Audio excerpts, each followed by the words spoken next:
I'm sitting here discussing my problem with myself. I got divorced because my wife cheated on me. I've been divorced for a year now. I have no children or immediate family in the area.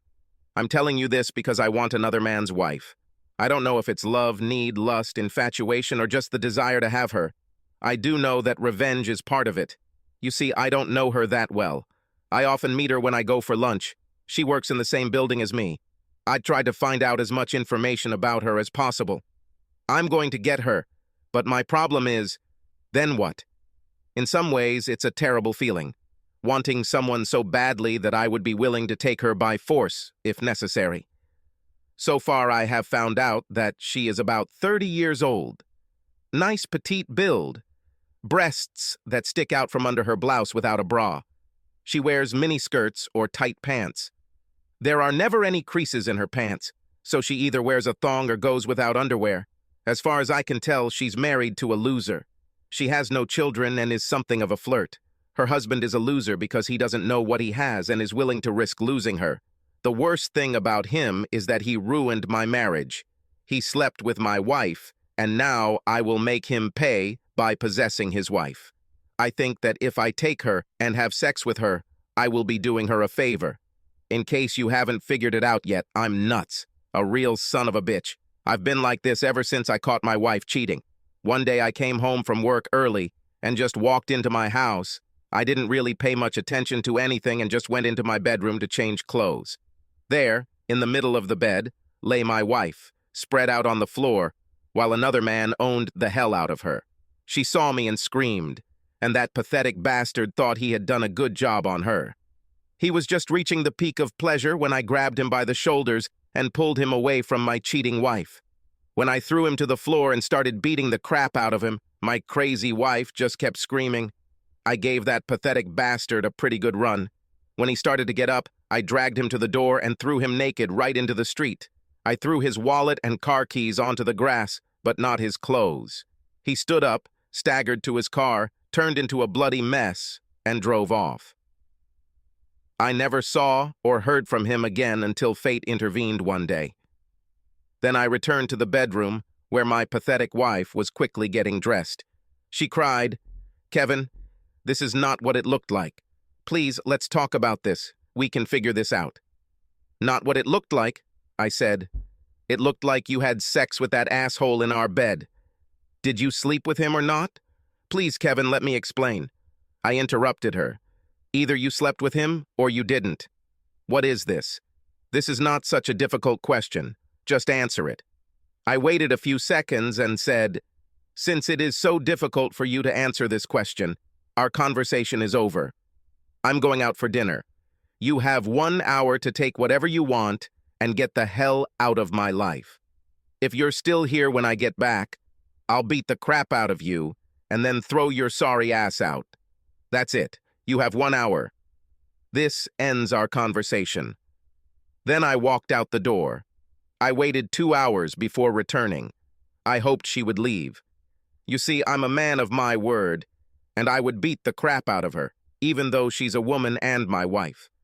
When I returned home, she was gone, and most of her personal belongings were gone too. She left me a note. I wasn't even going to read it, but then I thought maybe I should. Note from Rachel. "Dear Kevin, I made a mistake, a really big mistake. Jim means nothing to me. He was an old school friend of mine that I ran into by chance. We were lovers back in school. You knew I wasn't a virgin when we got married. It was Jim who was my first love. Everything just happened, and old memories never die. I ran into Jim at the mall. It was so nice to see him again, just like an old friend. Well, he started flirting with me, and I started reminiscing about old times. He asked me where I lived, and we walked up to the house. I should have been smarter, but I made a mistake. When we entered the house, I showed him around. When we got to the bedroom, he pulled me into his arms and kissed me. It just seemed like old times. And then it happened.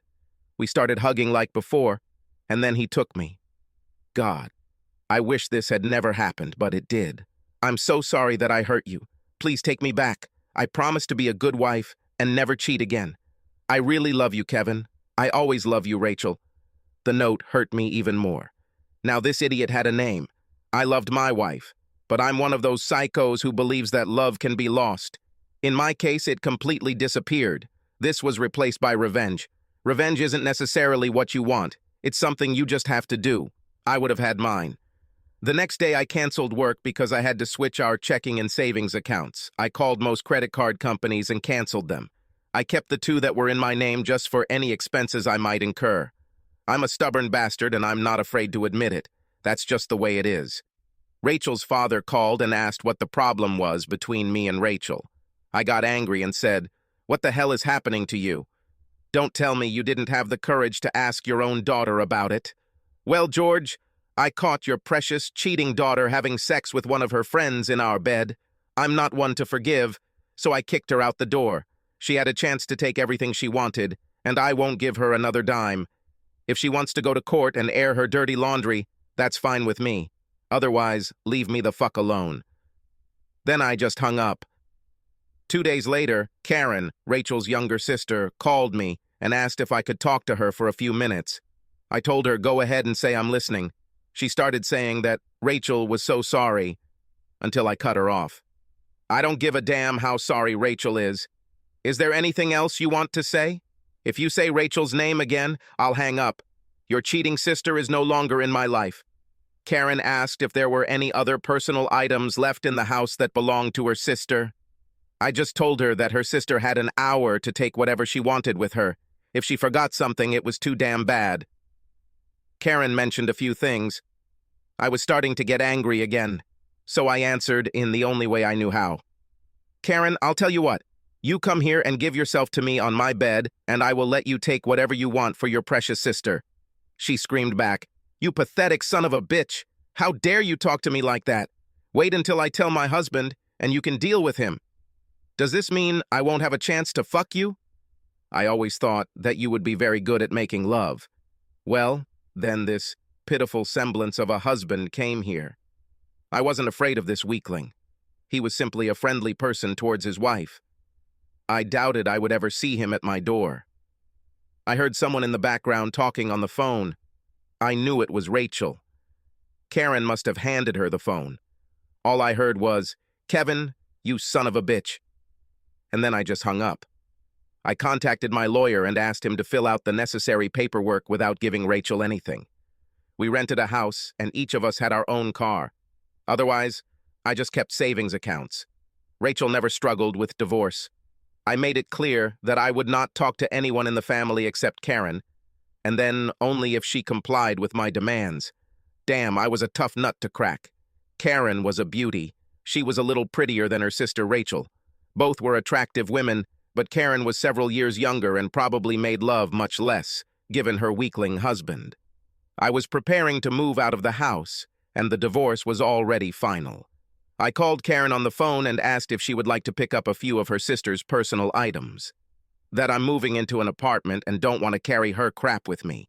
If she hadn't come and taken it, I would have just thrown it all away. She quickly said that yes, she would come and pick up the things that evening.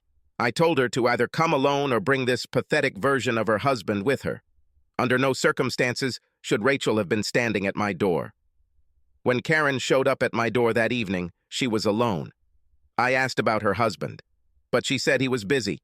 I knew the truth was that he was afraid, and she knew I was going to have her. When she entered the house, we went into the bedroom, where I collected her sister's things. She reached for one of the boxes when I said, "Wait a little. You haven't paid for it yet." She looked at me and said, "You can't be serious, can you?" "I'm not going to make love to you." I laughed.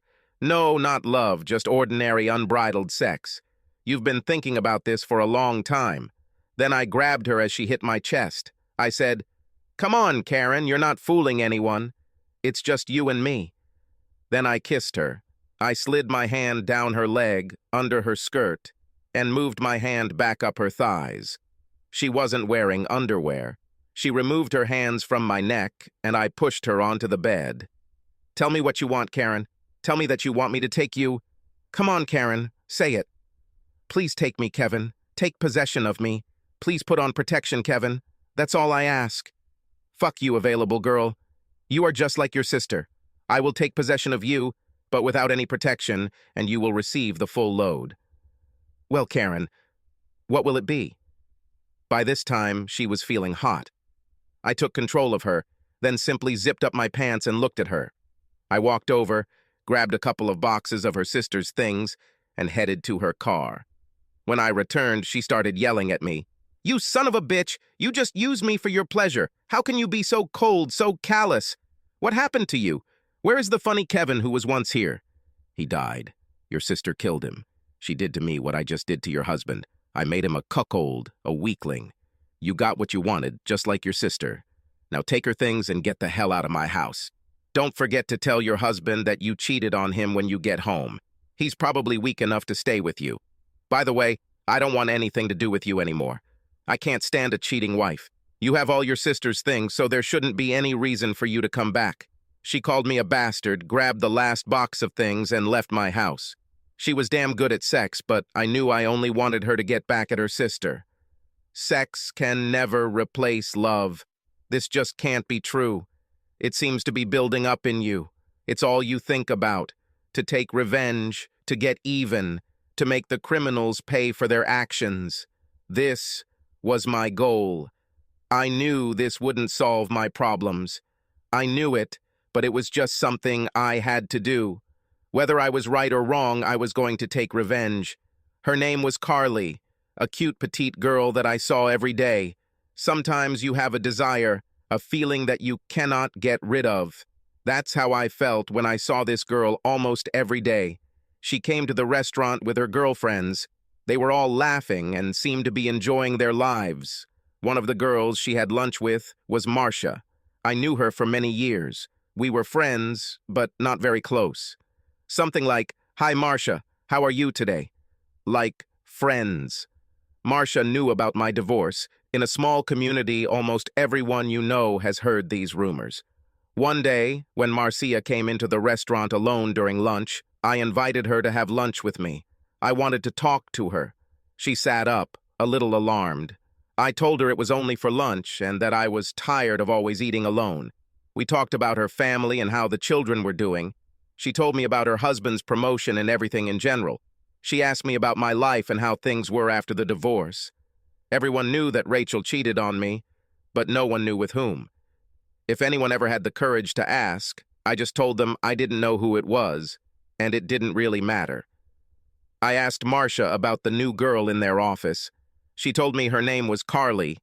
She and her husband Jim moved here about a year ago. When she said the name Jim, I just felt uneasy. Marcia looked at me and said, "Kevin, Carly is a happily married woman. You're not going to flirt with her, are you?" Everyone knew about my tough character from the moment of the divorce. I told Marcia that I thought Carly was a beautiful woman, and I was just wondering who she was. She gave me more information about Jim, and then I had to find out if he was who I thought he was. If that was the case, then there was no doubt in my mind that I was going to sleep with Carly. I hated myself for it, but I couldn't help it. One day during lunch, I was sitting in a corner booth with my friend having lunch. He never really asked me about my personal life. He knew better, so we got along great. While we were eating, Carly and her husband walked in. It was the son of a bitch I caught with my wife. Damn, I wanted to go back and knock him out again, but I kept my cool. He never recognized me because he only saw me for a few seconds while I was beating the crap out of him. But unfortunately, I recognized him and decided to do the same to his wife as he did to mine. One day, when Carly was alone in a restaurant, I started talking to her. I introduced myself and mentioned that I was friends with Marcia. I wanted to calm Carly down. She smiled and introduced herself. I asked her if she wanted to sit at the same table. She seemed a little nervous until I told her that she would have to pay for her own lunch. This made her laugh as we sat down. She launched into a rant as she told me about herself and pointed out that her husband, Jim, had transferred here a little over a year ago. She stated that they had a rather rough start here, that her husband was attacked by two men and stole everything he had. He had to go to the emergency room and receive stitches above his left eye. She said he was in a terrible state when he returned home. She mentioned that he filed a police report, but it didn't have a good enough description, and the police never caught the culprits. That explained why he never turned me in to the police. After dinner, I told her that it was so nice to meet her and that I didn't mind any time she wanted to sit at the same table. Now I have a real problem. I liked Carly. I really liked her. I needed revenge, and at the same time, I didn't want to hurt Carly. What to do? I'd have to think about this. I saw her almost every day, and most of the time, with other girls from her office. She always looked at me and smiled. One day, in passing, I told her that I was going to start lunch an hour late, so I probably wouldn't have a chance to have lunch with her anymore, but lo and behold, the next day she had lunch an hour late and was alone. She came to my table and asked to join me. Of course, I said yes, and we started having lunch together almost every day. We started to become good friends, and I started to have strong feelings for her. One day I stood up and told her that I thought she was one of the most beautiful, sweetest women I had ever met. If she weren't married, I would ask her out. She got nervous and said, "But I'm married, Kevin. I may not have the best marriage, but I would never cheat on my husband. I can't. This is simply wrong." I had to ask her about that last statement. "What's wrong with your marriage?" She had tears in her eyes and said she thought her husband was cheating on her, but she wasn't sure. I took her hand and just held it for a minute. She trembled as I did my best to calm her down. I wondered what kind of asshole would turn down a wonderful woman like this to just have sex with anyone. What an idiot. Then I started wondering if he was back with Rachel again. I looked at Carly and told her that I needed to talk to her about something very important, but I couldn't do it there, and asked if she would meet me after work. I needed her to trust me enough to come to my house where we could talk privately. "Kevin, I can't go to your apartment. What would it look like? What will people think?" I just thought about Rachel for a second. Why couldn't she be like that? "Carly, it's extremely important for me to talk to you. I care about you too much not to tell you what I know. Please meet me. I think I trust you, Kevin. I really like you, but I don't know you well enough to be alone with you in the apartment. Can we meet here and talk either in the car or in a restaurant?" "Okay, Carly, let's meet here after work. I'll even treat you to dinner." She smiled at me and said, "Boy, it must be important if you're willing to treat me to dinner." And she laughed. I needed to get my thoughts in order. What would I say? How would I say this? I didn't want to risk alienating Carly. I wanted her for my revenge, but now I also wanted her for myself. Yes, stubborn old son of a bitch. Kevin fell in love with another man's wife. Damn it, it wasn't supposed to happen this way.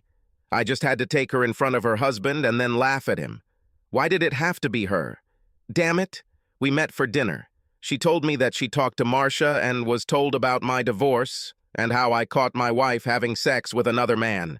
She said it must have been terrible to see this in my own home. She stated that she was very sorry for me. She was so afraid of finding out the same information about her husband that she didn't know how she would handle it if it happened to her. Carly, there are a few things I need to tell you about myself. I know you're married, but I'm falling in love with you. Please, Kevin, don't say anything else. I'm a married woman. Carly, I need to tell you all this. I have to tell you, and you have to listen, please. Like I said, I'm falling in love with you. My problem is that I'm a stubborn bastard. Having my wife and her lover together made me this way. I know you've heard people say what a sneaky bastard I've become. I can't help it. I always walk around with a chip on my shoulder. My wife put this chip there with her lover. My plan was revenge. I was going to find her lover's wife and take her in front of her husband. Yes, that son of a bitch was married too. Carly interrupted me. Please, Kevin, you don't have to tell me that. It's so personal, and I know it hurts you to talk about it. I can hear it in your voice. Let me continue, please, Carly. As I said, I was going to take revenge on my wife's lover and rape his wife in front of him. Now I have a big problem. The woman I was going to take by force, if necessary, was the woman I fell in love with. Carly covered her face with her hands in shock. She knew that this man was her husband, and the woman I fell in love with was her. Tears rolled down Carly's face. My God, this is so hard to believe. How do you know? How can you be so sure? Were you going to rape me to get back at my husband? She cried more and more. I went to hug her to console her, but she stopped me. Please don't touch me right now, she said. I need to think a little. Carly, a year ago I found this man in my bedroom. I beat the crap out of him and threw him out of my house without any clothes. All I knew was that his name was Jim. Then I pulled out of my pocket the note that Rachel had left for me. For some strange reason, I saved it. I handed it to Carly for her to read. She cried reading this. I've been watching you for the past 6 months whenever you go down to the restaurant for lunch. Day after day, I waited to meet you. You were the only bright spot in my life, and I didn't even know you, but I gradually fell in love with you. At the time, I didn't know you were married. I never approached you because I had character problems and was still planning my revenge. Then one day I asked Marcia about you. She told me you were married, and I felt awkward. I really wanted to get to know you better, but I didn't want to ruin your marriage. Then the next day, your husband met you for lunch. That's when I realized who he was. I did everything in my power to not beat the crap out of him again. If you were any other woman, I would have already possessed you before his eyes, just for revenge. Carly cried with her hands folded in front of her. I continued. I fell in love with you and could not rape the woman I love. Now I am in deep confusion. I want to hurt your husband, not you. I want to make love with you. It's been a long time since I made love. The past year has been all about revenge. I believe your husband has returned to Rachel since they were childhood sweethearts, and she is now divorced. How do you feel about me, Carly? I need to know so that I know what to do. I promise, no matter how you feel about me, I won't hurt you. I just couldn't do it now. I know that I'm an asshole, a bastard, and a vindictive person. I'm stubborn as hell, but I have another side, one that hasn't seen the light of day for a year. I want to show you this man. Please give me a chance to show you this side of me. I could be a kinder, gentler person for the right woman. For some reason, deep inside me, I know that you are that woman. There's a good guy who wants to get out of here. Revenge blocks his path. Help me, Carly. Help me take revenge on your husband. Then, if you want, we could build a real happy life together. Oh my God, Kevin, so many things at once. My mind is full of questions, and right now I don't have any answers. I'm not even sure I know how I feel about you, my husband, or even myself. I need to think about everything you've told me before I can give you any answers. Please understand that I am not playing a prank on you or pushing you away. I want to help you. You seem to hurt so much inside, but I don't know. I just don't know. After a somewhat unpleasant dinner, I walked Carly to her car. I told her I was sorry if I upset her, but I thought she should know the truth. I would do everything in my power to communicate with her and solve both of our problems. Now might not be the right time to tell her about my growing feelings for her, but I would have exploded if I hadn't expressed them to her. I just wanted her to know. She actually let me give her a little hug before leaving. So far, I haven't solved a single problem. I think I just made things worse. Perhaps telling her about her husband's past was the wrong thing to do. I have no idea what she was thinking. I just hope everything turns out well for her. The next day, I couldn't wait to see her at lunch. I had to know her feelings and thoughts. I went to the restaurant where we usually ate. I waited for her, but she never showed up. My God, what have I done? Did she quarrel with her husband? Was he trying to hurt her? If he had done that, I would have killed that son of a bitch. Maybe she went the other way and just told him about me and who I was. God, her no-show made me worry. I didn't know if I should try calling her at home or just wait another day. It was difficult for me to finish my workday. I did everything I could to take my mind off Carly. When I returned home, my phone rang. It was Carly. Her voice sounded upset. Kevin, I have to see you. I know I said I shouldn't have come to you, but everything has changed. Make sure I see you tonight. Can I come in, please? Oh my God, Carly. I was so worried about you. I felt so bad today after not seeing you at lunch. Did that bastard hurt you? If he did this, I'll kill that son of a bitch. Yes, come right now. I'll be waiting here for you. When I hung up, the doorbell rang. I wonder who it could be. I opened the door, and Carly was standing there, grinning at me. I followed you home, but I needed to know if you were just blowing smoke or if you really wanted to help me. When you answered the phone like that, I knew you were being honest with me. Sorry for this little test, but I had to be sure. God, I was so glad to see her. I hugged her tightly, and it felt so good. I asked, "Why didn't you go to lunch today?" She told me, "Last night I spent the whole evening trying to put my thoughts in order. Jim, my husband, returned home late. He used his usual excuse. He worked late. I tried to be a little affectionate with him, but he didn't want any part of it. He said he was tired and was going to bed. I thought to myself, if a man refuses to have sex with a woman like Carly, he's either just gone crazy or he's brain dead." Carly said, "I waited until Jim went to work this morning and then decided to do some detective work. I started going through computer files, looking for hidden files or emails that didn't belong to me. I work on a computer at my job, so I'm pretty familiar with them. Thanks to the information you provided me, I was able to track down several files. Here's what I found. She gave me all kinds of information. She said she would explain it to me so I wouldn't have to read all the details. She looked at me and said, "First of all, I have to tell you that I don't love Jim anymore. After all the information I've learned about him, I think I despise him. I don't like it being used, and that's one of my potential problems with you." I grabbed her hands and squeezed them. Then she said, "I'm not sure how I feel about you. There's one part of me that really cares about you, but another part of me says, be careful with this. He just wants to use you for his revenge and then throw you out like a hot potato. So for now, I want to keep our relationship on hold. If you care about me like you say you do, you'll wait until our lives are clearer, and then we can move on. What are you going to say?" I smiled at her and said, "That's all I ask. This is a chance to prove yourself. I really care about you, and if I start moving too fast, please just tell me to slow down. Can we seal our deal with a kiss before we begin your detective work?" She smiled at me with a wide, stupid smile and said, "No. Let's get started right away." My husband applied for this job here. He wasn't just transferred, as he told me. He asked to be transferred. This was his first lie. This was his old hometown where he grew up. I didn't think much about it at the time. I just thought he was like a lot of people and just wanted to go back to his old ways. I loved him. So I agreed to this move. He went to a high school reunion about 16 months ago. Did your ex-wife go to this? And if so, did you go too? At that time, I was having a family holiday. It was my mom's birthday, so I went there instead. He told me that old-class reunions are usually boring anyway. Come to think of it, my wife actually had a homecoming. That weekend, I had a business trip out of town.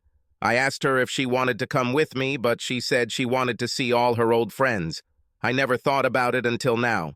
Damn, you're a pretty good private investigator. Here is a copy of some emails they exchanged just before the meeting. Not love letters, but they were definitely expecting to see each other. And now here are a couple of emails from the alumni meeting. As you can see, or at least read, when you caught them having sex about 4 months later, this was not the first time they had met and had sex. They've been doing this for 4 months now. I got angry. This fucking cheater told me, "Oh, honey, it's not what you think. It just happened." I thought that my revenge on her was over since we were no longer married and that I was only going to take revenge on Jim, but now everything has changed. Carly could see the pain of the meanness in my eyes. I told Carly I wasn't mad at her at all, but being cuckolded by my ex-wife really pissed me off. Then I looked at Carly and said, "I really need to be kissed right now to calm me down, or I'm going to have to punch a wall." I got up and went to the wall. "Stop, madman! I will kiss you! I will kiss you!" she screamed. She stood up and came towards me. She hugged me and kissed me very gently for a few seconds. When our lips parted, I looked into her eyes and slowly pressed my lips to hers again with a little more feeling. When we parted for the second time, she said, "That's enough, Tiger. I'm only human too." When we sat down again, I thanked her. She looked at me and said, "It pleases me, and I really mean pleasure. Now let's get back to work. I can't hang around here all night." We both laughed, thinking about the same thing. Here are copies of my husband's phone records for the last year or so. As you can see, this number receives calls almost daily. I called the phone company and it belongs to someone named Rachel Miller. This is my wife's maiden name. I didn't even know she took it back. Besides, I never knew she had a cell phone. When was it purchased? According to my husband's phone records on this number, it must have been about a month before he was beaten up by a couple of thugs named Kevin. She smiled. That means she had the phone before you caught them. This might explain why they got away with it for so long, and also why she didn't fight for more money during the divorce. Some of this might come out and wouldn't help her case. What about you, Carly? Where do you stand in all of this? For me now, it's mostly revenge, but you're still married to that bastard. What do you want us to do? She looked at me, knowing that I said the word we instead of you. I want to thank him for everything we have. I want to make him regret ever doing this to me. I want to embarrass him in public. How can I do all this without becoming a cheater? I want to save my pride, and hopefully yours. Carly, do you think you can live in his house for a couple of weeks without giving anything away? No problem. I just don't want to have sex with him. Otherwise, I have no problem cooking a dinner or two. If he continues to see his girlfriend regularly, I'll be fine. Well, Carly, first you need to go shopping. We can go there during lunch if you want. Make sure you use joint credit cards in both your names. We don't want you to get in trouble if you only use cards in his name. Buy yourself everything you've always wanted. Get into as much debt as you can. Take a few cash advances and put the money in a savings account or buy bonds and stocks. Kevin, aren't you a stockbroker? Why don't you invest for me? I didn't want you to have any doubts about me. I really care about you, and I want you to trust me. I can invest this money for you if you want. I just want you to know that I don't want any of this. I'm here to help you. If at any point you decide to make love to me, it will be revenge for me. We decided that credit cards would be our starting point. As she stood up to leave, I asked her if I would have any more kisses tonight. She hugged me, opened her mouth slightly, and kissed me. I felt like a teenager and pulled her body towards mine. She pressed her pelvis against me. Then she pulled away, saying, "Damn, you're good. See you tomorrow at lunch."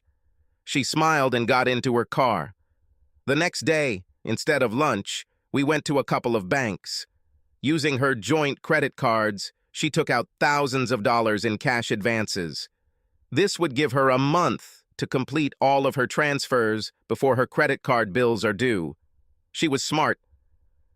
She didn't max out any cards, just in case he used any of them. She did find out that he was charging motel room rates twice a week from one of the cards. We did our banking for 3 days using 7 different payment cards. I took the checks and deposited all the money for her. I used tax-exempt government bonds and other accounts that would have been difficult to withdraw money from. Carly made me transfer the bills into my name so her husband couldn't get a penny of the money. I did make her co-signer on the bills, so I couldn't take any money without her signature. The guarantor was my idea. I wanted her to feel secure because of the investment and because of me. I started finding out the latest news about my ex. I couldn't find almost anything. I gave Carly all the information I could about her, and she took advantage of it. She said Rachel now works for the same company as her husband. Rachel was one of the company secretaries. Carly took advantage of her connections and found out where they spent their time when not at work. They became sloppy. Because they cheated for so long, they thought no one noticed. Carly told her friends to start taking pictures and taking notes about everything that was happening. I learned that everyone loved Carly. All the other secretaries respected her. Whenever they had problems with their computer, they called her. I learned that she was literally obsessed with computers, but without looking like a nerd. She went from office to office helping secretaries with their computer problems. They never felt humiliated or laughed at because Carly always took the time to explain procedures to them. They all felt like they were protecting her. I didn't know about my revenge. How was I going to do this? I couldn't rape Carly, not now, when she was the only good person in my life. My ex-wife has left my life, but I wouldn't mind getting a little revenge on her since it was a long-term affair before our divorce. But how and what could I do? Without Carly's help, I'm not sure I could have gotten through this. Carly told me she couldn't just have sex with me right now. If she did, she would be no better than my cheating wife or her husband. She really cared about me, but she was still a married woman. I needed a plan. What to do, what to do. Like I told you, I was a tough guy and have remained so for a year. I worked out and kept myself in good physical shape. I had to do it. I had many friends of dubious character. Frankly speaking, they were pimps and prostitutes. I was their investment broker. We made a lot of money together. They made money, and I invested it for them. Yes, I did have affairs with several available girls. Believe it or not, some of them were really nice people. Of course, others were not so nice. Fortunately, I knew who was who. It was really good to be friends with them. They did me a lot of good just because I didn't humiliate them. I may not have agreed with their way of life, but they were people too. I called one of my pimp friends and asked him for a favor. When I finished explaining this to him, he laughed out loud and said, "Dude, you're a terrible bastard. Do you know that this will cost you dearly?" "There are no freebies in this world," I told him. "No problem, Big Louis. The main thing is that everything is done correctly. Perhaps this will even be some kind of bonus for you." Good deal. My plan is finally coming to fruition. One evening, Carly and I got together to plan our secret operation. She was worried that I might still want to pick her up in public, and that went against everything she believed. She truly was a special woman with good character. I promised her, and God is my witness, that I would never hurt or embarrass her in any way. She just gave me her patented ice-breaking smile and said, "I think I'm really falling in love with you. Just thought you should know." I asked her to take the next couple of days off as vacation, sick leave, or maternity leave. It didn't matter, except that we only had a couple of days to organize this operation. To succeed, everything had to work like clockwork. Well, what's our plan, Kevin? How are you going to get revenge without using me? What do you need me to do? First, stop asking so many questions. I smiled at her. So next Wednesday you say they have room 109 booked. Is that correct? Yes, they reserved the room until 10 in the evening. They always seem to book the same room and always for about 5 hours. Not the best of motels, but they need to rent it out by the hour. Funny.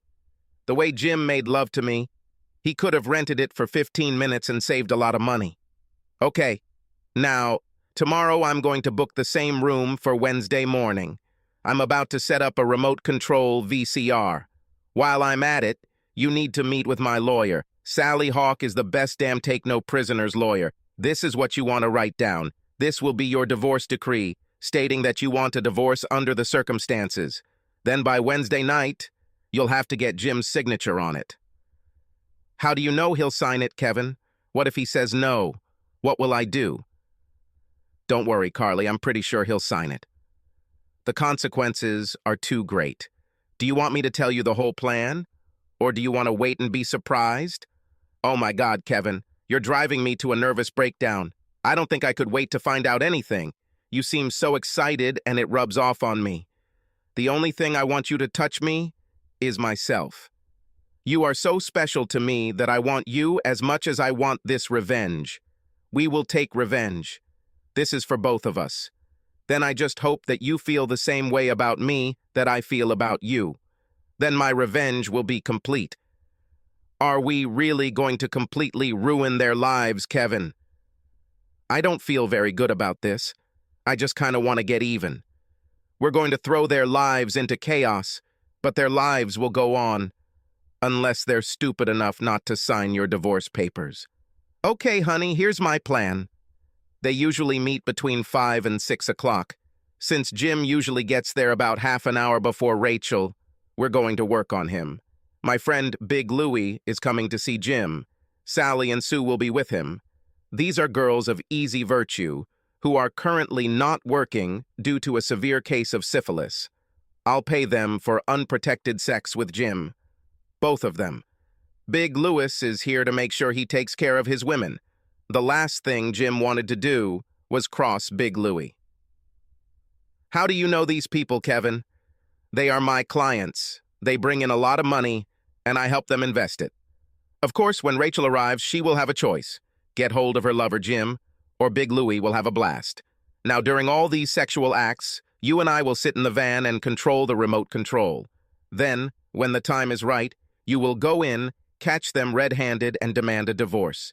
Then you will go to the closet and give Jim a choice. Sign the divorce papers, or you walk away with the tape and send a copy to his employers and the company's home office. The choice is his. Then, after his choice is made, you return to the van. Big Louie will be there to protect you from any harm. He won't leave until you leave. Well, what do you think, Carly? Will it work? She smiled at me and said, "You're doing this more for me than for yourself, aren't you? God, you know there's another side to you, and I'm starting to really like it. Begin." Over the next 2 days, we prepared everything. Carly met with Sally Huck, our lawyer, who said she wanted to be there for Jim's divorce papers. There was no doubt that she would get his signature on the legal document. She was the most famous divorce lawyer in the state. Sally said it was such a cool plan and that we had sent her a lot of orders over the years. She was a good friend and just wanted to be in on the action. Big Louis was ready. We paid him in advance and told him he'd get an extra $500 if all went well. He simply smiled and said, "No problem." I drove to the motel and got a room for Wednesday afternoon. The receptionist said that I had to leave by 16 o'clock because the room was already rented. I met up with Carly and we went to lunch at a really nice restaurant. Lo and behold, my ex-sister-in-law was having lunch with some guy who wasn't her husband. I told Carly who it was, and she asked if it would hurt our plans. I told her that the man who was with Karen was not her husband, and since she didn't know Carly, we could enjoy our lunch. When Karen saw me, she was horrified.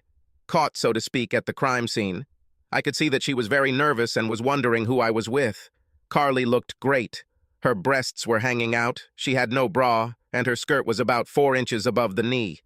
Carly understood everything very quickly. She moved to the seat next to me instead of across from me. Then she turned my face towards her and kissed me. She put everything into that kiss. Not only Karen watched, but also everyone who could see us. Carly pulled away and smiled, saying, "Do you think that caught anyone's attention?" Then she kissed my open mouth again. She stopped when the waiter started making strange noises. I looked at the waiter and said, "She is a very beautiful woman, isn't she?" He replied, "Yes, that's true, sir." "You belong to me, don't you, honey?" When I looked at her. "Only for you, baby."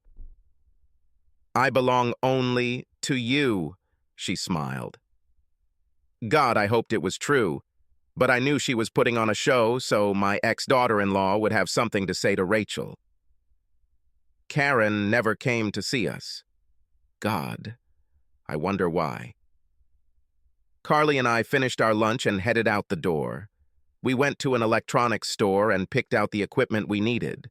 When we left, she said that the kiss in the restaurant was real.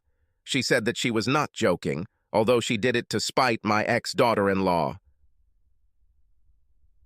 Wednesday morning arrived. Carly and I were both on edge. Any operation with revenge strains the nerves. Every detail had to be timed and done correctly. Not much room for error. Carly met with Sally to make sure the divorce papers were in order. I went to the motel room and set up the video equipment. I parked the rental van right outside the building so it wouldn't be conspicuous that evening. Carly and I went to visit Big Louie. When he saw Carly, he was stunned. "God, dude, who is this doll?" he asked. I looked at him and introduced Carly. I know she was nervous, but Big Louis had a tendency to affect people that way. He was about 2 meters tall and weighed about 145 kilograms, blacker than the ace of spades, but he was a really smart guy. He had a master's degree in business. His fortune was in the millions. I know because I was his financial broker. He saw that she was nervous and told her, "Don't worry, little lady. Nobody will harm you. Kevin is my friend, and I respect the man. I will make sure you are protected. Nobody will harm you." She felt a little better and thanked him for his kindness. Louis said he and his girls would show up around 5:15 p.m. He wanted to give Jim a few minutes to clean himself up. Earlier that day, Carly put some of her computer knowledge to use. She emailed Jim and Rachel saying the note was from someone else. It said, "Honey, I have a special treat for you tonight. Please don't ask any questions when you arrive. I know you'll be surprised. Just keep going. Also, to make it even more special, let's not communicate for the rest of this day. I want you to remember this night forever. Love you. At 4:45 p.m. Carly and I got into our van and waited. At exactly 5:00 p.m., Jim arrived and entered the room. We were very nervous. This was a big undertaking for us. At 5:15 p.m., we watched Big Louie enter the room with Sally and Sue. When they knocked on the door, we turned on our cameras. We didn't want to start recording until the action started. We had 2 cameras turned on, one above the lights and the other inside the fire alarm. The quality of the image from the pinhole camera was incredible.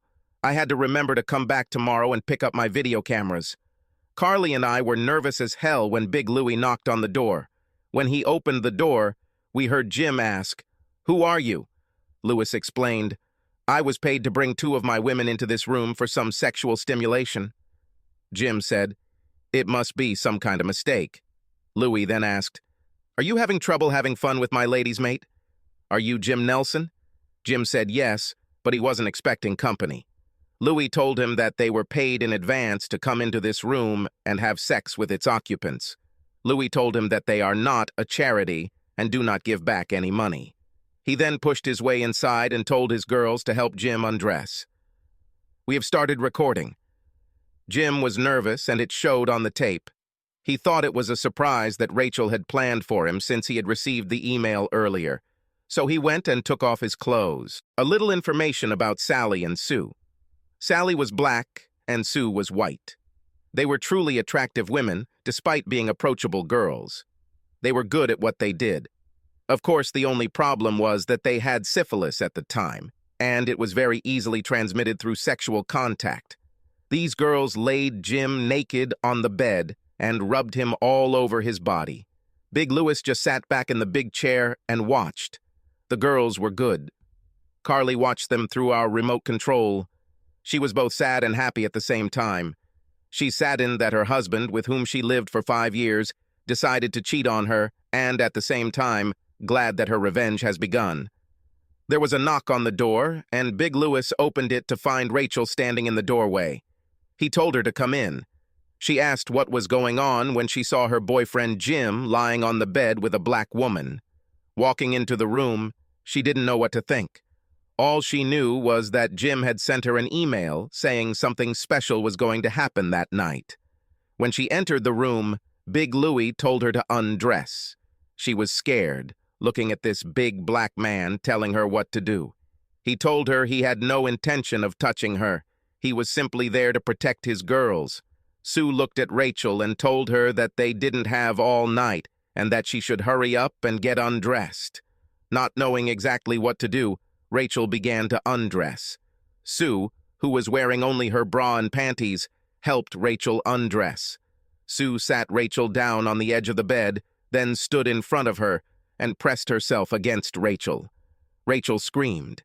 She has never had any sex with another woman.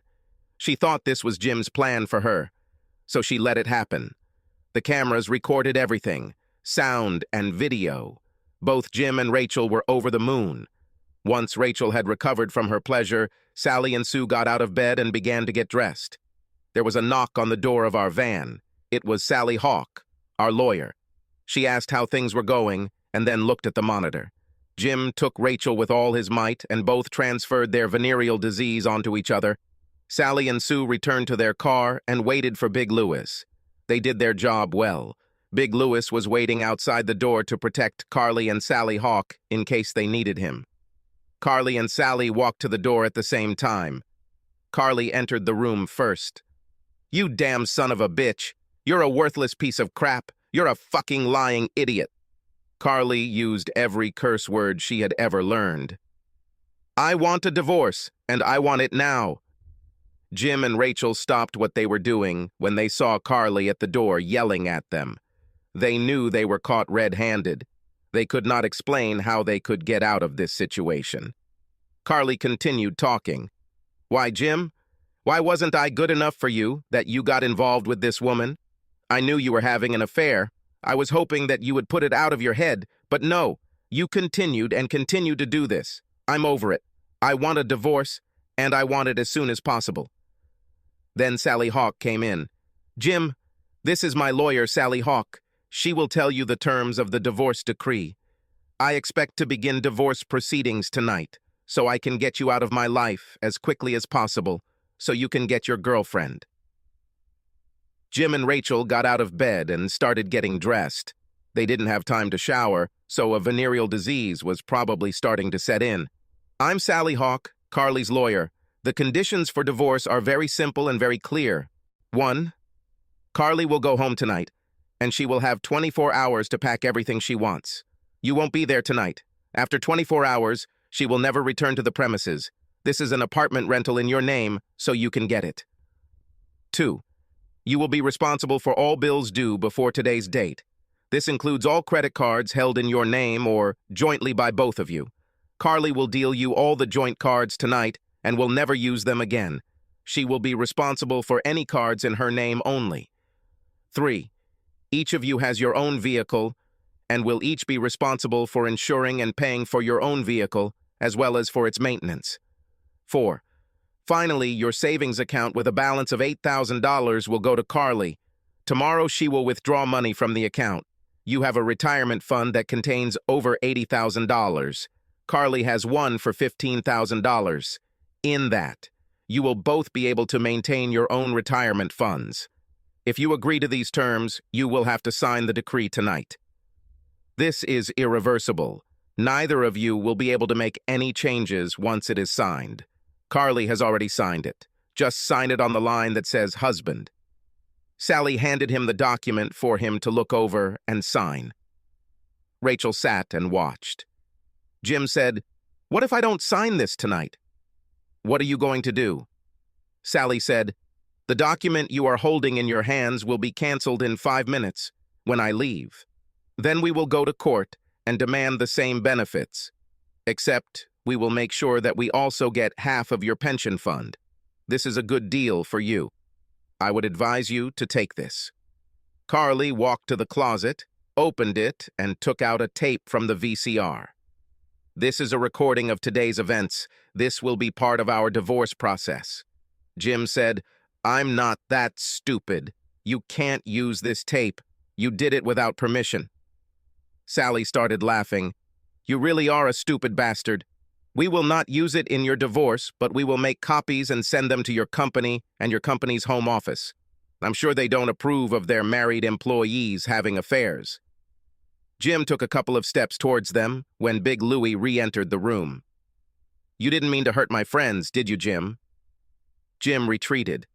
"Well, Jim, now you have 3 minutes to make a decision, and then we'll get out of here," Sally said. Rachel turned to Jim and said almost in a whisper, "Jim, Sally Hawk was my husband's lawyer, and I didn't get a dime. They say she is one of the best in the state. You better take this offer or you'll end up upstream in a boat without an oar. Besides, we'll lose our jobs if this tape falls into the wrong hands." Sally looked at Jim. "1 minute and we'll be out of here. See you in court." As they turned to leave, Jim shouted, "Wait, I'll sign this, but only if I get the tape." Carly looked at Big Louis and handed him the tape. "After Sally and I get out of here, you can give this tape to this idiot." She also handed him an envelope with a promised bonus of $500. Sally repeated what she had said earlier. "This document is irrevocable. If you have any questions, you should contact me. You must not disturb Carly under any circumstances, otherwise I will have you arrested and put in prison. If you understand everything I said, then sign the document and I will give you a copy along with the tape and joint credit cards. Remember, Carly has 24 hours to remove whatever she wants from the apartment. Your divorce is considered a no-fault divorce and must be completed within 2 months." Jim signed the papers and Sally gave him a copy. Then Carly and Sally both walked out the door. Shortly after, we saw Big Louie hand the tape to Jim, and then he walked out and joined his girls. Carly and Sally returned to the van with big smiles on their faces. Carly kissed me quickly. Everyone seemed so happy until I heard what Sally said. "Kevin, until the divorce is finalized, you will not be able to see Carly. We can't let anyone see you two together. As long as you two are not involved, everything should go according to plan. I know we are facing some challenges due to credit card charges over the past 2 weeks, but we have our documents on our side, unless someone suspects that Carly is trying to defraud the banks. That's why I let Jim take his pension fund. There's enough money there for the banks to go after Jim if he tries to file for bankruptcy. There is also no money with Carly's name on it, only $8,000, which she has to pick up tomorrow. I suggest you just keep them in the same bank, but only in your name. This will reduce any banking issues," Sally continued. "After the divorce, there should be no more problems, and you two can sleep together if you want. It will be up to you. Kevin, you told me that your employer asked you to go to another state and open a brokerage firm for a couple of months. I would advise you to take it as soon as possible. Carly will be okay. I'll be here to keep an eye on her. I hate to say it, but right now you are Carly's biggest problem. Of course, I cannot force you to do anything, but I strongly advise you to do it." Carly was crying, so I just hugged her. I knew Sally was telling the truth. Now I was the only problem, the only weak link in the chain. I kissed Carly goodbye and told her to contact me after the divorce. I would wait for her. Sally and Carly got out of the van. Sally took Carly home so she could take out whatever she wanted. Earlier that day, they hired a moving truck so Carly could pick up whatever she wanted. Sally did say that I could call her if I needed to talk or wanted to know anything about Carly. After the girls left, I looked at the monitor again and noticed that Jim and Rachel had left. I left, returned to the room, and collected my equipment. I brought a spare copy of the tape with me just in case we needed it in the future. Funny how no one ever wonders if there is a second copy. 2 cameras, 2 recording devices. I packed it all up and headed home. I was really happy for Carly and sad for myself. The next day, I went and talked to my boss. I talked to him about temporary work. I was supposed to fly to Chicago on Friday. I just hoped things would work out for Carly. She truly was a wonderful person. Looks like she got her revenge. I was the only one left in the cold. It was fun helping Carly. I really loved her. When I arrived in Chicago, I threw myself into my work. We were starting a new brokerage firm and starting from scratch. If I wasn't working, I was sitting in my room sulking about Carly. During the first 2 weeks, I kept wondering if Carly was okay. One day, I called Sally Hawk. She was glad to hear from me. She said everything was going well. As they expected, Jim hired a lawyer and wanted to contest the divorce. His lawyer told him that he was barking up the wrong tree, and if he wanted to face Sally, he better get a new lawyer. Jim hurled accusations at Carly. He said she set him up, but when it came to proof, he had none. Sally said she warned Jim that if he was going to keep accusing Carly of anything, she would sue him. She was fed up with his whining. Sally also told me that Jim's lawyer mentioned that both Jim and Rachel had contracted syphilis. They had to undergo a course of injections and could not have sex until everything was cleared up. Otherwise, they might get a new strain from each other. This brought a smile to my face. Finally, Sally said that Carly had moved into a nice apartment near her work. She took about half of the things from her old apartment to set up her new one. She was told not to talk about me for fear that someone would link us. Of course, she wasn't dating anyone, but it had only been a couple of weeks. Sally actually said when she was talking one-on-one with Carly that she really missed me, and that I was a really nice guy. I wish I could say that time flew by while I was in Chicago, but it didn't. I really didn't feel much better than I did before this whole revenge thing started. At least then, I could see Carly walking by every day. I went to Michigan to visit my parents for Thanksgiving. I had to leave for several days. It was nice to see the family. I took my sister Christmas shopping and bought something for everyone in my family. I went to a jewelry store and bought an engagement ring for Carly, hoping that one day she would say yes. After the Thanksgiving holiday, I headed back to Chicago. I figured I'd be there for another 3 weeks. In Chicago, all I could think about was being cold, windy, and lonely. The city lights looked beautiful, but not when I had no one to share them with. We, that is me and the new agents, raised the business from the ground floor. Things were going pretty well. Many clients came to start investing before the end of the year. When I returned to Ohio, my boss met me. He praised me for the new company's achievements.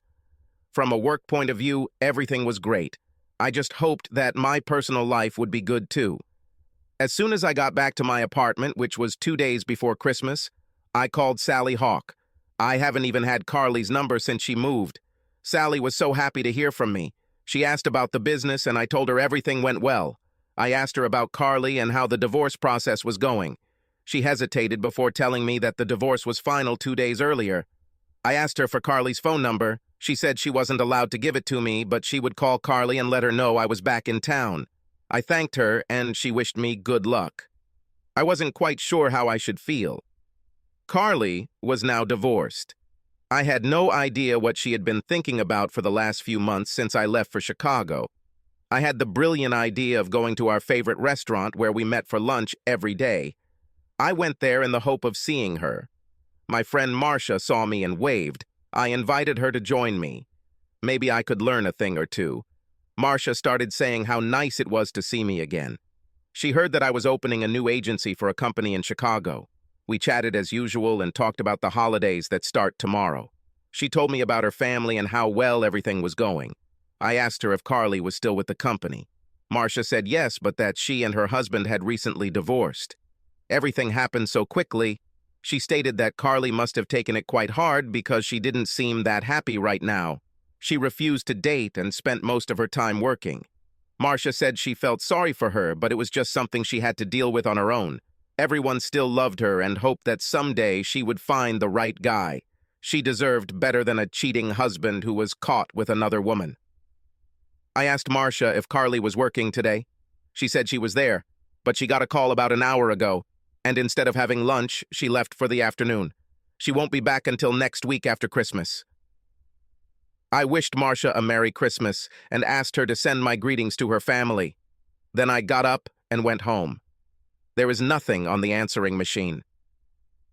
I was already starting to feel slightly depressed when the phone rang. I jumped up to answer, thinking it was Carly, but it wasn't her. It was another telemarketer who needed money. I just threw the damn phone back on the table. I knew she had to call me about her investment. Come to think of it, this wasn't necessary. We had other agents available to update my files for clients while I was away. My agents and I would share any new business that was assigned to my client base. I could call the office and see if any action has been taken on any of Carly's accounts. I quickly called the office, but it went to voicemail. I looked at my watch, surprised that it was 5:12 p.m. Damn. Offices will be closed until Monday due to the holidays. I was here in the dark over the holiday weekend. All offices were closed. Damn it! My emotions were starting to get out of control. Did I have it, or did I lose it? Damn it, I needed to know something. How was I supposed to survive this weekend without knowing anything? The phone rang again. I ran up to it and picked up the receiver. It was Sally, my lawyer. She called to let me know that she had received word that I had returned to Carly. She also wanted to let me know that everything regarding the divorce was final. Jim could no longer file motions. He tried, but lost them all. He had to cash out more than half of his retirement fund to pay his bank credit card charges. I told Sally she was a true friend and great to do business with. I thanked her for the information and wished her a Merry Christmas. There was a knock on the door. I opened it and found that it was Mary, my neighbor. She picked up my mail and cleaned my apartment while I was gone. I invited her to come in for a few minutes. She was a sweet older woman who cleaned apartments to supplement her income. She usually cleaned mine about twice a week. She handed me my mail and gave me a tray of homemade cookies for the holidays. I asked her to wait a second because I had a gift for her too. I went in and gave her an envelope with 3 crisp $100 bills for Christmas. She smiled and thanked me and then left. We needed more lovely ladies like Mary in this world. She was a pleasure to be around. I was hungry, so I called the local pizzeria and ordered some pizza. I asked for it to be delivered. I didn't want to go out anywhere else tonight. I asked them to stop by the grocery store and buy me another 12 cans of Miller Lite. That's the nice part of living in a small town, the so-called hometown amenities. I decided to turn on the TV to watch the latest news and wait for my pizza to arrive. Half an hour later, the doorbell rang. I got up to get my pizza. When I opened the door, Carly was standing there with a big smile on her face. Tears welled up in my eyes, and I said, "I thought you were a pizza delivery guy." She smiled. "Sorry to disappoint you. No pizza, just me." I dragged her into the living room, grabbed her and hugged her to me. God, she always felt good. "I missed you, Carly. I missed you terribly. It's so nice to see you again." She was about to say something when the doorbell rang again. I opened it up, and it was the pizza guy with my beer and pizza. I quickly paid him and closed the door. Then I turned back to Carly. "You are hungry?" "We have pizza and beer," as I held both of them in my hands. Carly looked at me and was still smiling. "You know, you're a really funny guy."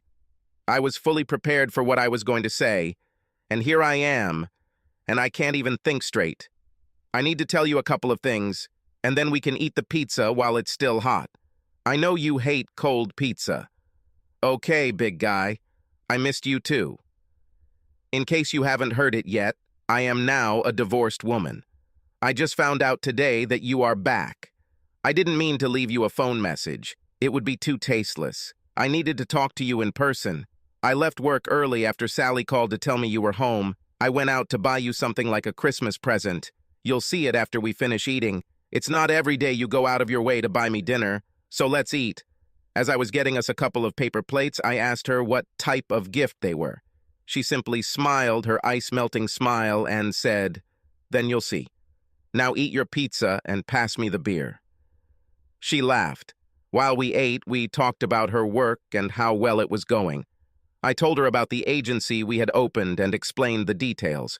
We both avoided serious problems. They were supposed to arrive soon. After we had eaten our fill of pizza, Carly looked at me and asked, "Are you ready for your kind of gift now?" I smiled and said, "Yes. Where is it?"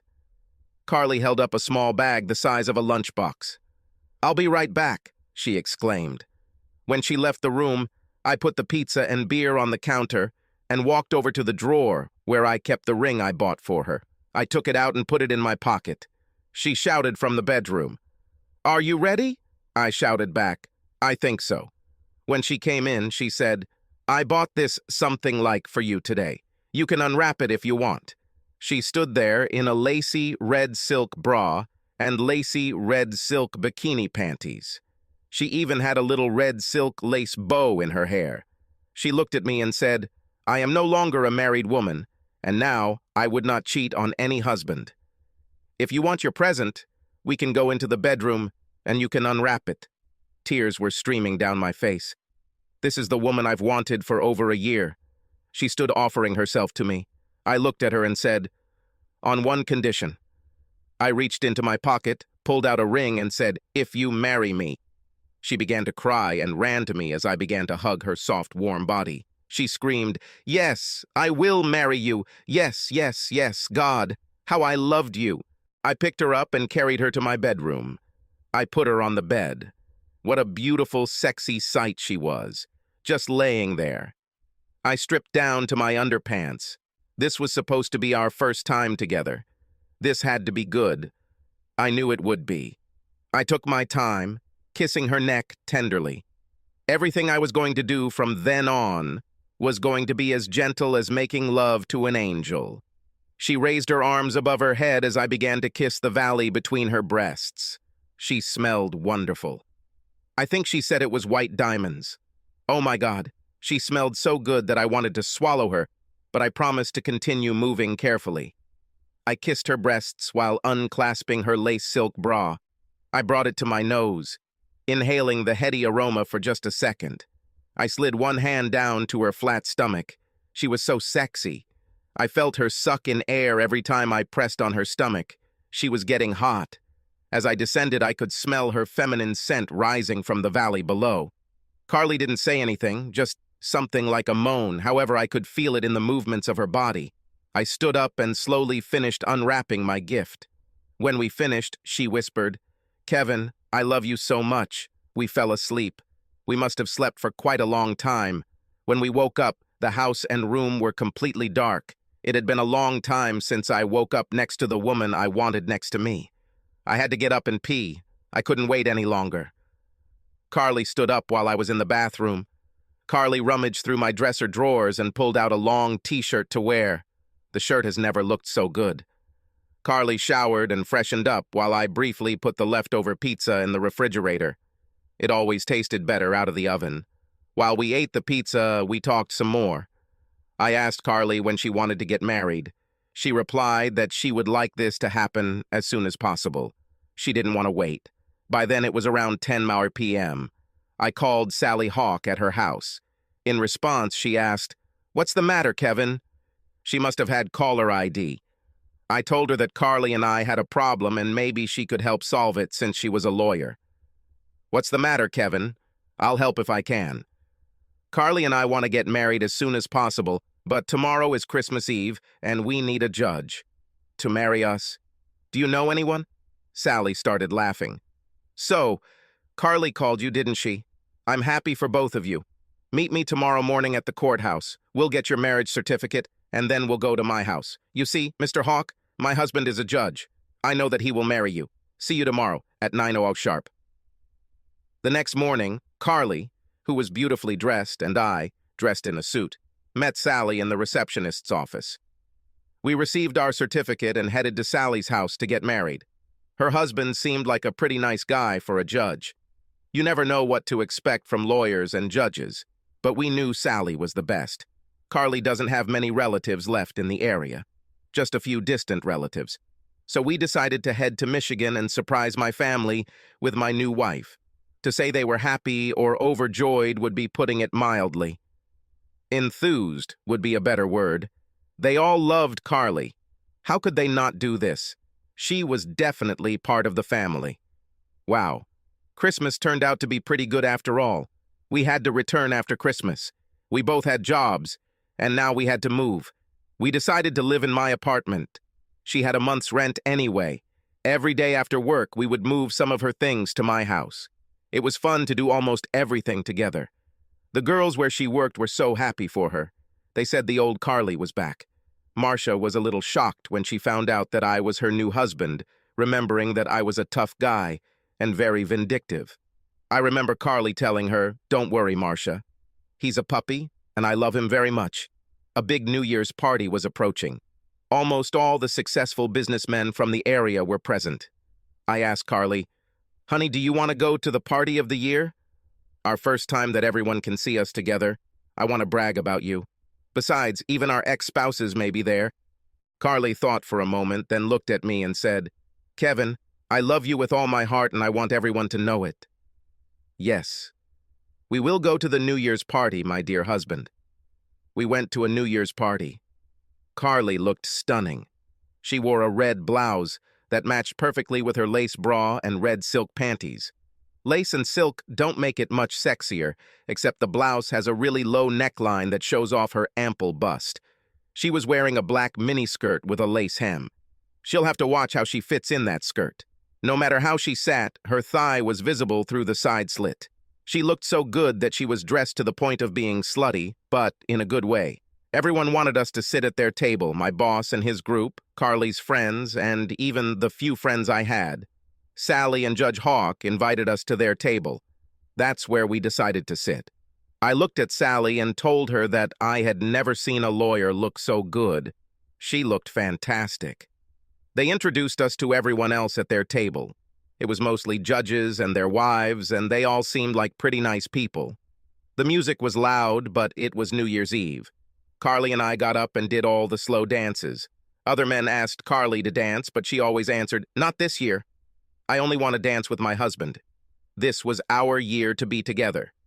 The only exception we made was that I danced one dance with Sally, and Carly danced once with the judge. They were special friends. As we danced, we ended up next to Karen, my ex-wife's sister. We just happened to almost run into Karen and her husband on the crowded dance floor. She looked and said, "Oh my God, it's Kevin." I looked at her and said, "Well, good evening, Karen, and Happy New Year to you." Then I said, "I'd like to introduce you to my wife, Carly. Carly, this is Karen and her husband." He reached forward to shake Carly's hand and said, "Bob, my name is Bob." Carly gave him her signature smile and said, "Nice to meet you, Bob and Karen." Carly then looked at Karen and said, "Didn't we meet before at Robson's restaurant on 40 Old Route about 2 months ago?" Bob replied, "No, this place is too expensive for our tastes." Karen turned pale and said, "It was nice to meet you. We must return to our places." We knew she had to come back and tell Jim and Rachel that we were there. We looked at their table. Rachel knocked back her drink when she found out I was there. We saw them quickly turn and look at us. We heard Rachel say, "Oh my God, Jim, he's with your ex-wife." Jim nearly fell out of his chair trying to turn and look. Karen looked at Rachel and said, "Rachel, he introduced her as his wife." Jim said, "That son of a bitch set us up. They took us in for over $100,000. Plus, they set us up to get a sexually transmitted disease. How did they know everything?" Rachel said, "Kevin told me he'll get even with us someday." Jim said, "Maybe we can try to take them back to court." Karen laughed. "Stop it, you two. Guys, do you see who they are sitting with? Sally Hawk and half a dozen judges? And if that's not enough, Jim, he can kick your ass from now until tomorrow. Make no mistake, Kevin is a real man, and from the looks of his wife, she's a real woman. They would make a great couple." It was already past midnight, and the crowd was beginning to thin out. Sally and the judge said goodnight to us and to the people at their table. So after our next dance, Carly and I decided to sit in a booth not far from Rachel, Jim, and their group. Carly went to the toilet.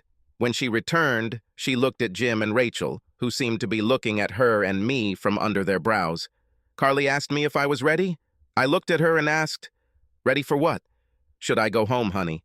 "No, Kevin, you're ready for your revenge," as she slipped her lacy red silk panties into my breast pocket, which stuck out like a handkerchief. Then, right in front of Jim, Rachel, Karen, and Bob, they had sex. Then, loud enough to be heard at the other table, she said, "Happy New Year, darling." Who said revenge isn't sweet? Happy New Year. Subscribe to our channel so that your second chaff doesn't cheat on you, and go ahead and listen to the next story, because this story is nothing compared to the next one. If you're under 18, don't even think about listening to the next one.